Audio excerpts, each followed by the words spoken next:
ሰላም ጤና ይስጥልኝ የተከበራችሁ ውድ አድማጮች፣ የምሽት እንግዳ የሚለውን ረጅም የልብ ወለድ መጽሐፍ ታሪክ የመጀመሪያ እትም በ1995 ዓ.ም ሁለተኛው እትም ነሐሴ 2006 ዓ.ም የታተመ ሲሆን የታሪኩ አጓጊነትና ሲኒማዊ አገላለጽ እንዲሁም ከድርጊት ወደ ድርጊት በፍጥነት መሻገሩ ተነባቢነቱን ያጎሏል። ቀጣዩን በጉጉት እንድንከታተል ያስገድደናል። ደራሲው በመረጠው የተዋጣለት የሴራ ሰንሰለት አማካኝነት የሚነግረን ከመቶ ዓመታት በላይ ያስቆጠረን ታሪክ ነው። የኢትዮ ጅቡቲን የምድር ባቡር መስመር መዘርጋት ተከትሎ የሚነሳውን ታሪክ ደራሲው በቀጥታ በመናገር ፋንታ ከዋና ገጸ ባህሪው ማንነትና በዙሪያው ካሉት ሌሎች ሰዎች አንጻር እንድናየውን በማድረጉ ደረቅ ታሪክ እንዳናነባ አድርጎናል። ቻናሉን ሰብስክራይብ ማድረጋችሁን አትርሱ።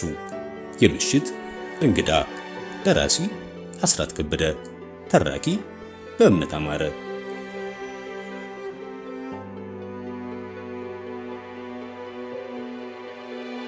ደህና ነው። ምን ነግቷታል ይቺ? መጀመሪያ በቅጡ አዳምጪ አሉ በቁጣ ጭምር። ወይዘሮ ዙሪያሽ የባላቸውን ቁጣ ለመስማትም ሆነ ረጋ ብለው ለማዳመጥ ፍላጎቱም ጊዜውም አልነበራቸውም። ከዚህ ቀደም ነብዩ ስልክ በሌላ ሰው በኩል አስደውሎ አያውቅም። ደረታቸውን እየመቱ መጮህ ሆነ ስራቸው። አንዱ ልጅ ሰሞኑን ሲያቃዠኝ የከረመው ለዚህ ኑሯል። የመሃል ልጅ እያሉ ማልቀስ ጀመሩ። ከአንድ ማህፀን የወጡ የመንትያ እህታቸው ልጅ ነው። ወይዘሮ ዙሪያሽ በደቂቃዎች ልዩነት ቀድመው ስለተወለዱ ታላቅ ይባላሉ። ሌላ ታናሽም ሆነ ታላቅ እህት ወይም ወንድም የላቸውም። ከመንትያ እህታቸው ጋር አፈር ፈጭተው ጭቃ ብኩተው እረኝነት ውለው ከፍ ሲሉም ውሃ ከምንጭ ቀርተው እንጨት ለቅመውና የከብቶች በረት አጽድተው አብረውን ያደጉት። ሁለቱም በአንድ ዓመት ውስጥ ታጩ። ቤተሰቦቻቸው ለሁለቱም ሰርግ ዝግጅት ሽር ጉድ እያሉ ሳሉ የወይዘሮ ዙሪያሽን እጮኛ ንዳድ ገደለችው። መንትያ እህታቸው ካህን አግብተው ወደ ግድም ሄዱ። ወይዘሮ ዙሪያሽ የእድላቸው መሰናከል ቅንጣት ታህል አላሳሰባቸውም ነበር። የእህታቸው ናፍቆትና ብቸኝነቱ ግን ከበዳቸው። ጧት ማታ ማልቀስ ሆነ ስራቸው። ወላጆቻቸው ቢቸግራቸው እስቲ ለማንኛውም ከተማ ትግባ ይሻላት እንደሆነ ብለው ዙሪያሽን ሸዋሮቢ ከተማ ከሚኖሩ ዘመዳቸው ዘንድ ላኳቸው። ዙሪያሽ ሸዋሮቢ በገቡ በዓመታቸው ከአቶ ናዶ ጋር ተጋቡ። ለልጅ ግን አልታደሉም። ይሁንና ነብዩን በማግኘታቸው ማንነታቸውን ለአፍታ እንኳን አስቦት አያውቁም። ከነብዩ ውስጥ ለትዳራቸው ጥንካሬ፣ ለሕይወታቸው ብርሃን የሆነ ተስፋ አግኝተዋል። በዚያ ላይ የልጅ ልጅ አቅፎ ለመሳም የዘራቸውን መቀጠል ለማየት ጓጉቶ ነበር። ወትሮም ክፉ እየታያቸው የሚሳሱለት ነብዩ ዛሬ በእርግጥ የደረሰበትን ክፉ የነገሯቸው መስሏቸው እሪታቸውን ለቀቁት። በአካባቢው የነበረው ሰው ጩኸታቸውን ሲሰማ እየተሯሯጠ መጣ። አቶ ናደው በባለቤታቸው ሁኔታ ተበሳጩ። የሚያደርጉት ሁሉ ጠፋባቸው። ኧረ እባክሽ ሰው ጉድ ይላል፣ ባላወቅሽው ነገር አታልቅሺ አሏቸው። መች አጣሁት አንዱ ልጅን በማለት ደረታቸውን እየደለቁ አለቀሱ። አቶ ናደው ቢቸግራቸው እንግዲህ እምቢ ካልሽ ወደ ቤት እንሂድ አሉ። እንደሱ በልና ቁርጡን ንገረኝ እንጂ ወይኔ የመሃል ልጅን አንዱ ልጅን እያሉ ለቅሷቸውን ለቀቁት። መደብሩ በሰው ተሞላ። በመጨረሻም ወደ ቤታቸው ሄደው የሚያውቋቸው ሁሉ ሲያዋያቸው አመሹ። ሌሊቱን እህህ ሲሉ አድረው በጠዋት ከባለቤታቸው ጋር በበራሪዋ ሎንቺና ወደ አዲስ አበባ ተጓዙ። በሕይወት አገኘዋለሁ ብለው ያላሰቡትን ነብዩን ሰውነቱን አገላብጠው ዳብሰው ደህንነቱን ካረጋገጡ በኋላ ነበር ስለ አደጋው የተነገራቸው። ጠዋት ሼቭሮሌት ስቴሽን ዋግን መኪናዋን እየነዳች ከግቢዋ ስትወጣ ጀምረው ነው የተከታተሏት። እጅግ የሚሰለችና አታካች ስራ ሆኖባቸዋል። ያገኙት የተለየ ነገር የለም። በመንገድ ላይ ሰላምታ ያቀረበችለት ሰውም አልነበረም። መስሪያ ቤቷ የሚገኝበት ሕንጻ ስር መኪናዋን አቁማ ሕንጻው ውስጥ ከገባች ጀምሮ ለምሳ እስከወጣችበት ጊዜ ድረስ ከሕንጻው ማዶ መኪናቸውን አቁመው እየተጠባበቋት አካባቢውንም እየቃኙ ቆዩ። ለምሳ ስትወጣም እንደ ጥላ ተከትሏት፣ ስትመለስም እንዲሁ። ከሰዓት በኋላም ያዩት የተለየ ነገር የለም። አንደኛው መኪና ውስጥ ሌላኛው ከመስሪያ ቤቱ ሕንጻ አጠገብ እየሆኑ በፈረቃ ጠበቁ። አዲስ ነገር አላገኙም። ማታ ከስሯ ስትወጣ ተከትሏት ቤቷ ከገባች በኋላም አልወጣችም። ከቤታቸው ግቢ በውጭ በኩል ሆነው እስከ ምሽቱ 1 ሰዓት ድረስ ጠብቀው ተስፋ ሲቆርጡ ተመልሰው የውሏቸውን ሪፖርት ለአለቃቸው አቀረቡ። መልካም፣ ሳትሰለቹ ስራችሁን ቀጥሉ። በተለይ የምትገናኛቸውን ሰዎች፣ የምትሄድባቸውን ቦታዎች፣ የምትገባባቸውን ቤቶች እንዲህ አይነት የተለየ ነገር ስታዩ ትኩረት ሰጥታችሁ በጥንቃቄ ተከታተሉ። እንደነገርኳችሁ በተለይ የምትገናኛቸውን ሰዎች ፎቶግራፍ ለማንሳት መሞከር አለባችሁ። በርቱ ብሎ ዘሪሁን አሰናበታቸው። እነ መኩሪያ ከእንዲህ አይነቱ አሰልቺ ክትትል ምን ለማወቅ ወይም ለማግኘት እንደፈለገ ባለማወቃቸው ግራ ተጋብቷል።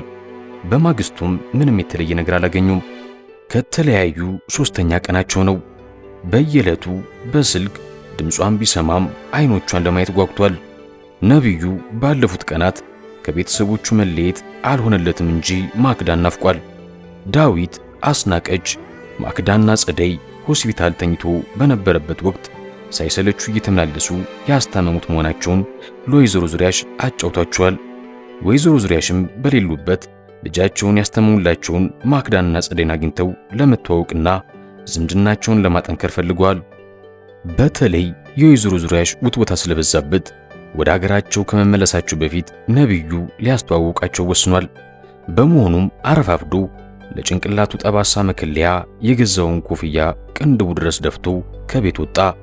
ከማክዳ ቤት እንደደረሰ የግቢውን በር አንኳኩቶ ገባ።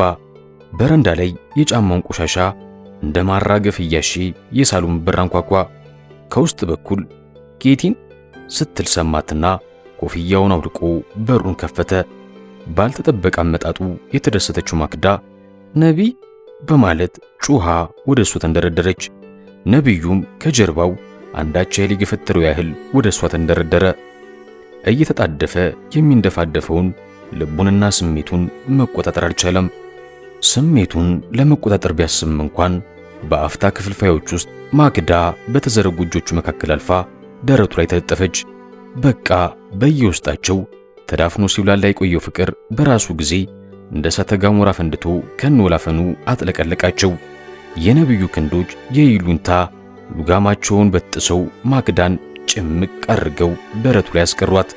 ማክዳ ያለፈው ምኞቷ ከውስጧ መውጣት ተስኖት ጉሮሮዋ ላይ ተሰንቅሮ ቀረ። አይኖቿ እየተስለመለሙም እጆቿ በአንገቱ ዙሪያ ተጠመጠሙ። ነቢይ ብላ በሹክሹክታ ጠራችው። ወዬ አላት እንደሷ በሚያባብል ድምፅ። ሲያስባት ሲያለማት ነው የኖረው።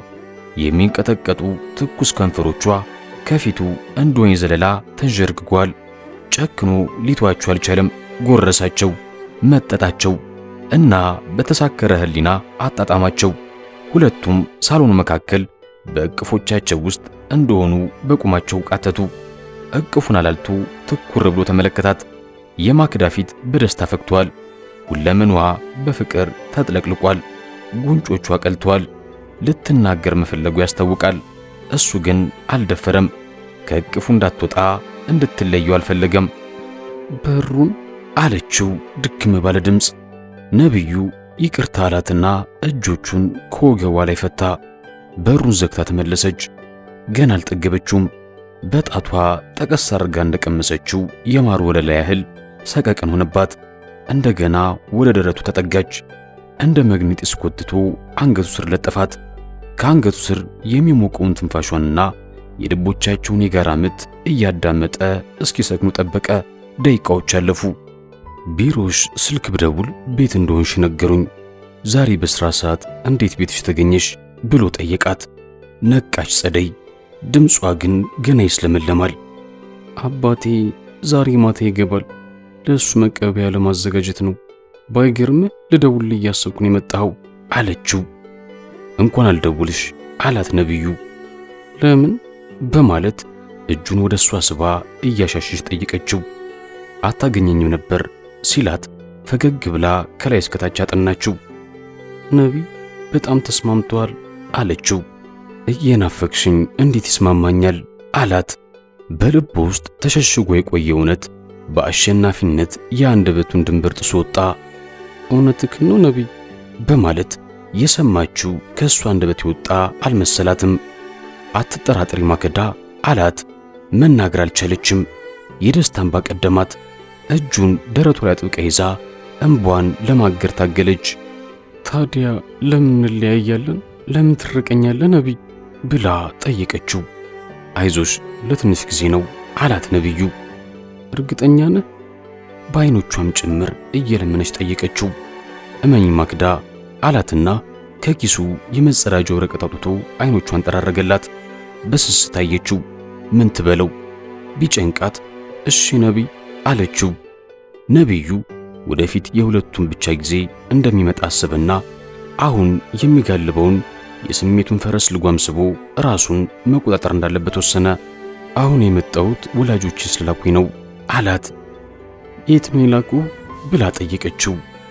አንቺ ጋ ሲላት ምን አለችው። እውነቴን ነው ማክዳ፣ እናቴም አባቴም አንቺና ጸደይን ለመተዋወቅ በጣም ጓጉተዋል ብሎ ነገራት። ይህን ያህል ነቢይ? በደስታ ፈካች። ማክዳ የሆነው ሁሉ ከሰሙ በኋላ እናንተን አግኝተው ምስጋናቸውን መግለጽ ፈልገዋል። ሥራ ይበዛባቸዋል፣ ስለማይመቻቸው እኔ ነግራቸዋለሁ ብላቸውም ፈቃደኛ አልሆኑም። በተለይ እናቴ አድራሻቸውን ስጠኝና እኔው ራሴ ሄጄ ምስጋናዬን አቀርባለሁ በማለት አጥብቃ ስለያዘች ነው ከመሄዳቸው በፊት እንድትገናኙ የመጣሁት ብሎ መለሰላት። ታዲያ መቼ እናገኛቸው ብላ ጠየቀችው። ጸደይም ይዘሻት ከሰዓት በኋላ ብትመጡ ደስ ይለኛል አላት ነቢዩ። እሺ አለች ጸደይ። ግን አንተም አንደኛን ቆይተህ ምሳ በልተን ጸደይንም ይዘናት ብንሄድ አይሻልም ስትለው፣ አልቆይም ማክዳ የሚሄድበት አለኝ፣ በቅድሚያ አንቺን ማግኘት አለብኝ ብዬ ነው የመጣሁት አላት ነቢዩ። በመሄዱ መቁረጡን ስትረዳ የፍራፍሬ ጭማቂ አቅርባለት ጥቂት ተጨዋወቱ። ሁለቱም የተከሰተውን አስደሳች ነገር በየውስጣቸው ጠብቀው ለማቆየት ፈልገዋል። ነቢዩ ጭማቂውን አጣጥሞ ሲጨርስ ለመሄድ ተነሳ። ፈጠን ብሎ በተቀመጠችበት ከንፈሯን በስሱ ሳመና ከሰዓት በኋላ እስከምንገናኝ ቻው ብሏት ሄደ። ማክዳ ከንፈሮቿን ዳበሰች፣ ደንዝዛለች። በተቀመጠችበት ነቢዩ ዘግቶት የሄደውን በር እያየች እፍ በማለት በረጅሙ ተነፈሰች።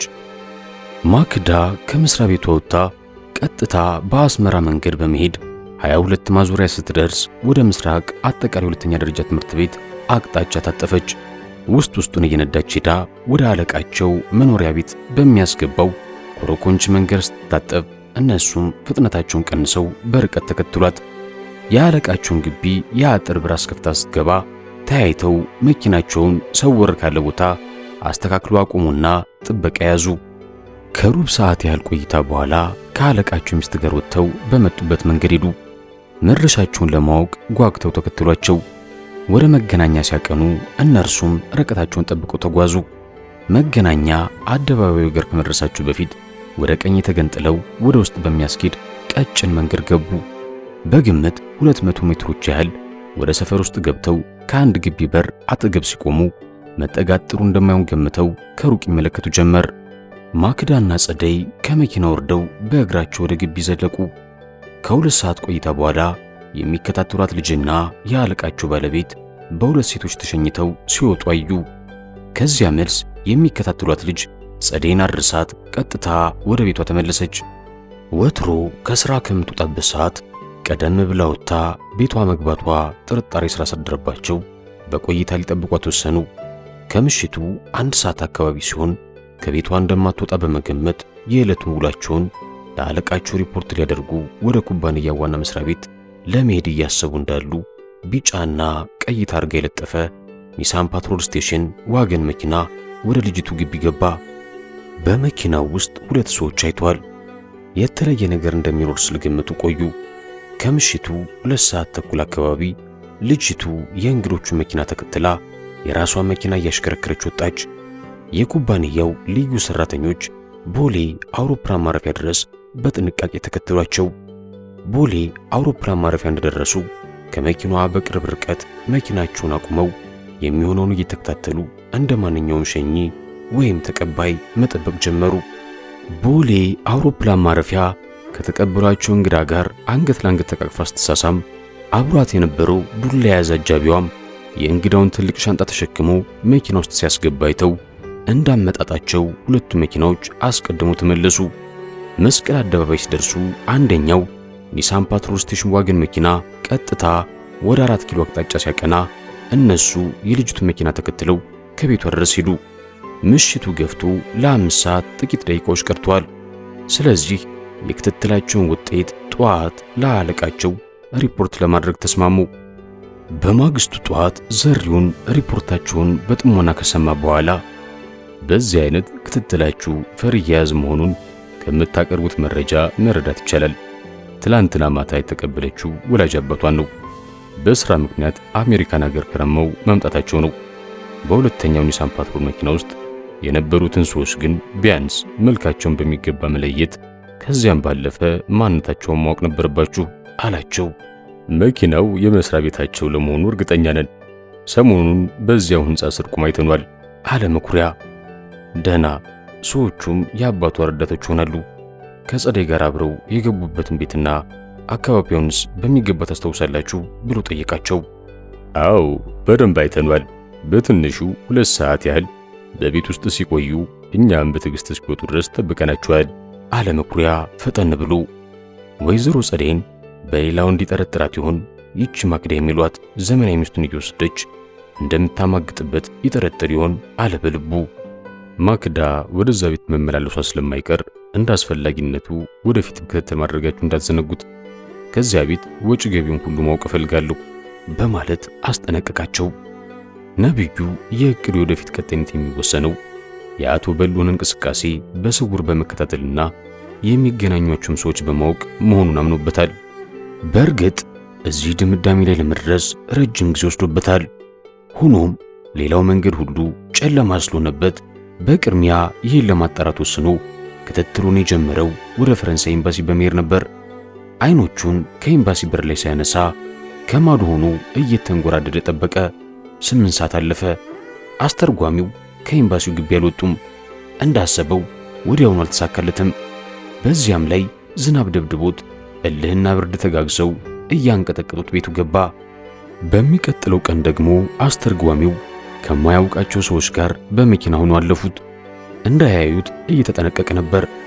አዩት ማለት የነብዩን መኖር አወቁ ማለት ነው። የዚህ ዋጋው ደግሞ ሞት ነው። ስለዚህ ራሱን ከልሎ በጥንቃቄ አያቸው። ምን ያደርጋል፣ በእግሩ እየሮጠ ሊከታተላቸው አይችልም። መኪና ሊኖራቸው እንደሚችል በማሰቡ ተበሳጨ። ቢያስብም ግን ምን ማድረግ ይችላል? ምናልባት በማክዳ መኪና። ይህ ማሰቡም ጅልነት መሰለው። ማክዳን እዚህ ውስጥ ማስገባት የለበትም። ይሄ የራሱ ጉዳይ ነው። ይልቁንስ ማክዳን በቅርቡ ሊያገኛት ባለመቻሉ አዘነ። እሷም ሰሞኑን ልታገኙ አልቻለችም። ቤቱ ስልክ ስትደውል አንዳንዴ ዳዊትን ወይም እህቱን፣ በአብዛኛው የቤት ሰራተኛዋን ነው የምታገኘው። ነብዩን ብታገኘው ለምን እንደፈለገችው መናገር ባትችልም በጥብቅ እንደምትፈልገው መልእክት ትታ ስልኩን ትዘጋለች። ሲጠፋባት ትሰጋለች። አይኖቹን ማየት ትናፍቃለች። ድምፁ መስማት ትጓጓለች። ከምሳ በኋላ ቢሮዋ እንደገባች ስልክ ደወለች። ከነጋ ለሁለተኛ ጊዜ መደወሏ ነው። ሄሎ፣ ነብዩ ወይም ዳዊት ይኖራሉ አለች። ከወዲያኛው ጫፍ ስልኩ መነሳቱ እንዳወቀች ዳዊትን ላቅርብልሽ አለቻት። የቤት ሰራተኛዋ ቅሪቷን ተገንዝባ እንደ ማጽናት ጭምር እሺ አለች ማክዳ። ከጥቂት ደቂቃዎች ቆይታ በኋላ ዳዊት ቀርቦ ሄሎ ከማለቱ እባክህን ነብይ የሚውልበትን ታውቃለህ የሚል አስደንጋጭ ጥያቄ ሰነዘረችበት። ኧረ አላውቅም። እንዴ ማክዳ፣ ለመሆኑ አንቺ ደህና ነሽ ብሎ ጠየቃት። አብረው ሄደህም አታውቅም? ብቻውን ነው ማለት የሚውለው አለችው። አብረን ውለን አናውቅም ማክዳ።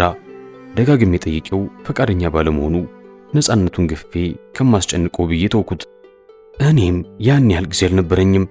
ሁለታችንም ጠዋት ከቤት ወጥተን በየፊናችን ስንባክን እንውልና የማታ ማታ እንገናኛለን።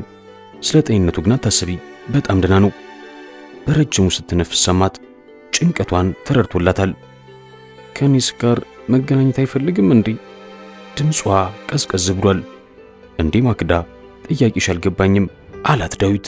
ምን መሰለ ዳዊት፣ ቢሮ ወይም ቤት ለመምጣት ጊዜ ያጠል ብዬ አልገምትም። ስልክ በደወልኩ ቁጥር የምተውለት መልእክት እንደሚደርሰውም አምናለሁ። መቼም አንተን ብትሆን ሳትነግረው አልቀረም። ሌላው ቢቀር ስልክ መደወል እንዴት አቅቷል? አለች ማክዳ። ማክዳ እንደዚህማ አታስቢ። በየቀኑ ስላንቺ ሳያነሳልኝ ስላንቺ ሳያወራልኝ አያድርም። ስልክ መደወልሽንና እንደምትፈልጊውም ስነግረው ሰሞኑን አንቺ ጋር ባለመምጣቱና ስልክ መደወል ባለመቻሉ ይጨነቃል። እውነቴን ነው ማክዳ፣ በጣም ያስባል አላት ዳዊት። መዋሸቱ ቢሰማውም እሷን ለመደለል በመቻሉ ተደሰተ። ነቢዩ አንድም ጊዜ ስለ ማክዳ አንስቶበት አያውቅም። ስልክ መደወሏን ሲነግረው አይኖቹ ላይ ከሚያው ንቀት ሌላ ነቢዩ የነገረው ነገር የለም። ነቢዩ በአብዛኛው ችግሩም ሆነ ጭንቀቱን ለብቻ ይዞ መተናነቅ እንደሚመርጥ ያውቃል። ስለዚህ ስልክ ደውላ ነበር ሲለው ጥሩ ብሎት ዝም ይላል። ከዚያ በኋላ ሌላ ጨዋታ ይቀጥላል። ማክዳ ግን በዳዊት የመደለያ ቃላት ተጽናንታለች። ስለ እሷ ማሰቡንና በየጊዜው እንደሚያስታውሳትም ማረጋገጧ በራሱ አንድ ነገር ነው። ጓደኛውን ምን ይሉ ይሆን? ከዳዊት ጋር ስለ እሷ ምን ይባባሉ ይሆን? መልካም፣ አሁን መደወሌን ንገረው። የሚችል ከሆነ መስሪያ ቤት ወይም ከስራ ሰዓት ውጭ ቤት መምጣት ይችላል። ዳዊት ንገረውሽ በማለት አስጠንቅቃ ነገረችው። እሺ እነግረዋለሁ ማክዳ አላት ዳዊት። እሺ አመሰግናለሁ ዴቭ አለች ማክዳ። ምሽቱ ገፍቶ እንቅልፍ እስኪያሸንፋት ድረስ ባይመጣም ስልክ እንደሚደውል በመተማመን ስትጠብቋ መሸች። በማግስቱ ጠዋት ልትደውልለት አስባቶችው ጉዱን ለማየት ፈለገች። ሆኖም ስልኳ በጮኸ ቁጥር የነቢዩ ጥሪ እየመሰላት ስትሳቀቅ እስከ 5 ሰዓት ቆየች። እንደምንም ግማሽ ሰዓት ጨመረች፣ አልደወለም። ከዚያ በላይ መቆየት አልቻለችም። ቦርሷና ቁልፎቿን ይዛ ከቢሮ ወጣች።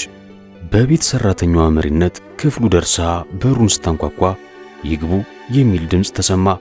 ሁለመኗ ተሸበረ። በሩን በቀስታ ከፍታ ገባች። የግድግዳውን ጥግ ይዞ መሬት ላይ በተዘረጋው አነስተኛ ፍራሽ ላይ ተቀምጦ በተመስጦ ያነባል። የሽቷዋ መዓዛ ቀርሞ አፍንጫውን ዳበሰው። ቀና ብሎ አያት። ጭኖቹ ላይ ያሉትን ወረቀቶች ወደ ጎን ፍራሹ ላይ አስቀምጦ ተነሳ። አጠገቡ ሆኗ ሳያት ራሱን እስኪታዘቡ ድረስ የሰሞኑን እልህና ብስጭት ዘነጋው። ማክ አላት ከአንደበቱ ቀርመው የሚቅለበልቡ አይኖቹ ስታይ የእሷም ቅሬታ ከውስጧ በድኖ ጠፋ።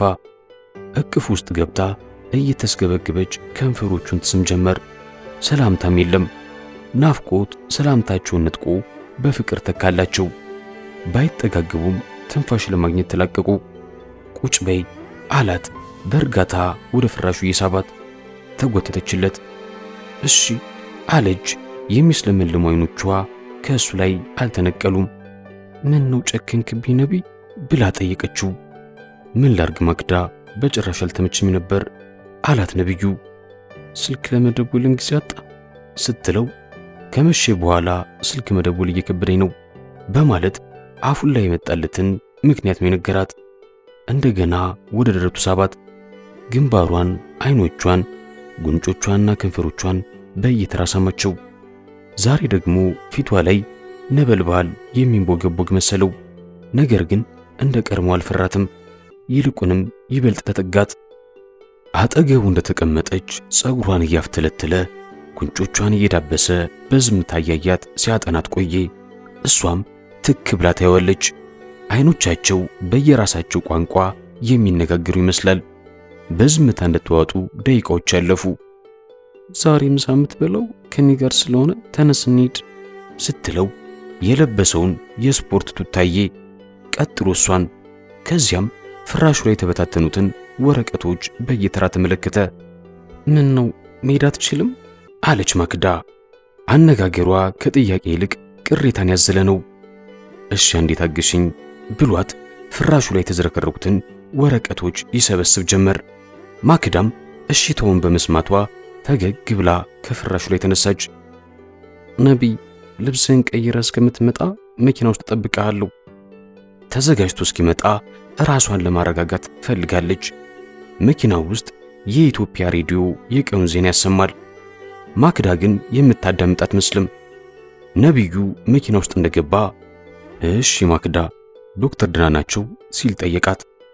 ደህና ነው ብላው የመኪናው ሞተር አስነስታ መንገድ ጀመረች። አንድ ጊዜ ብቻ ይተው ጠፋ። ጊዜ ወስዳችሁ እንድትወሩ ፈልጉ ሊያገኝ አልቻለም። አለች ማክዳ።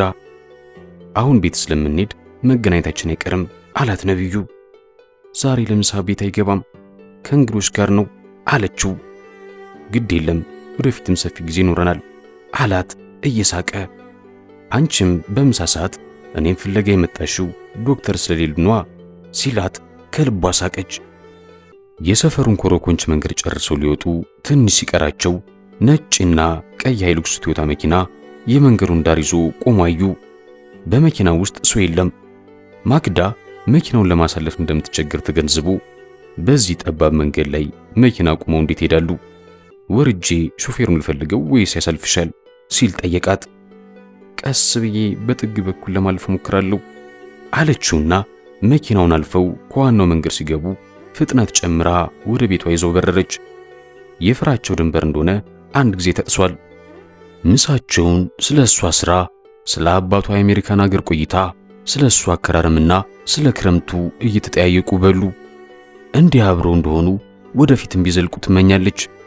ከፊቷ ባይሄድ፣ ከጎኗ ባይርቅ፣ ከአጠገቧ ባይለይ የእሷ ብቻ ቢሆን ትወዳለች። ነገር ግን ስለ ጋብቻ ብታነሳበት መቸኮል ይሆናል።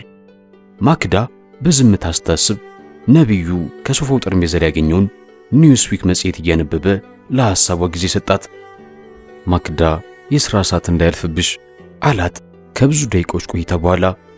ቀስ ብዬ እገባለሁ አለችው። ማክዳ መረጋጋት አይታይባትም። ለማንኛውም ግን እንሂድ፣ በዚያው ውጭ ሻይ እንጠጣለን አለችው። መጽሔቱ እንደያዘ ሲነሳ ቀርማ ወጣች። ተከተላት። ከየራሳቸው ጋር በዝምታ እየተነጋገሩ ሜክሲኮ አደባባይ ደርሰው በቡናና ሻይ ሕንጻ በኩል አለፉና ለጋር ግምሩክ ከመድረሳቸው በፊት ወደ እግሯ ታጠፈች።